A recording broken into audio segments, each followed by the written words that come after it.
সমাবেশে বিএনপির স্থায়ী কমিটির সদস্য সালাউদ্দিন আহমদ বলেন, চলতি মাসেই জুলাই সনদ না হলে দায়ী থাকবে ঐক্যমত কমিশন ও অন্তর্বর্তী সরকার। আমাদের উপরে দোষ চাপানোর চেষ্টা চলছে অবিরাম। বিএনপির কারণে নাকি সংস্কার হচ্ছে না। প্রত্যেকটা ঐক্যমতে আসার পিছনে বিএনপির পরামর্শই নিতে হচ্ছে। যদি জুলাইয়ের ভিতরে জুলাই সনদ অর্থাৎ জাতীয় সনদ প্রণীত না হয়, সেজন্য দায়ী থাকবে এই সংস্কার কমিশন, ঐক্য কমিশন এবং এই অন্তর্বর্তীকালীন সরকার। কেউ যদি বাংলাদেশে নির্বাচনকে পিছিয়ে দিয়ে নির্বাচনকে অনিশ্চিত করে এবং নির্বাচন না করে রাষ্ট্র ক্ষমতা থাকতে চায়, অথবা বিভিন্ন রকমের গোলাপানিতে মাছ শিকার করার ষড়যন্ত্র করতে চায়, তাদের উদ্দেশ্য হচ্ছে ফ্যাসিবাদের দোসররা যেন আবার পুনর্বাসিত হয়।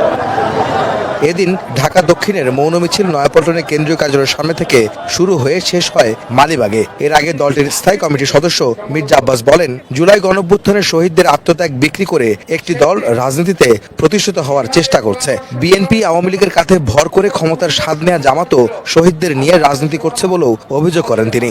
আমার যে ভাইরা শাহাদাত বরণ করেছেন, তাদের লাশকে নিয়ে বিশেষ কয়েকটি দল রাজনীতি করছে এবং তাদের বিক্রি করে রাজনৈতিকভাবে প্রতিষ্ঠা পাওয়ার চেষ্টা করছে।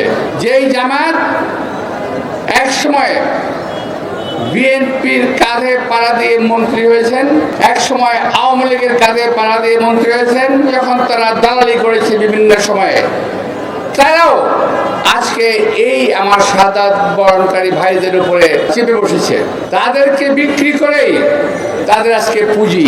একটি দল বিভ্রান্ত ছড়িয়ে ঘোলা পানিতে মাছ শিকারের চেষ্টা করছে মন্তব্য করে বিএনপি নেতারা বলেন, স্থানীয় নির্বাচনের ম্যান্ডেট নেই এই সরকারের, আর যারা আগে স্থানীয় সরকার ভোট ও পিআর পদ্ধতিতে নির্বাচন চায় তাদের উদ্দেশ্য অসৎ। 5ই আগস্টের পরে বাংলাদেশের মানুষ যখন স্বস্তির নিঃশ্বাস ফেলেছে, বাংলাদেশের মানুষ যখন আশা করছে বাংলাদেশের মাটিতে একটি অবাধ সুষ্ঠু নির্বাচন হবে, কিন্তু সেই স্বৈরাচারের মতো কিছু প্রেতাত্মারা এখনো এই বাংলাদেশে রয়ে গেছে।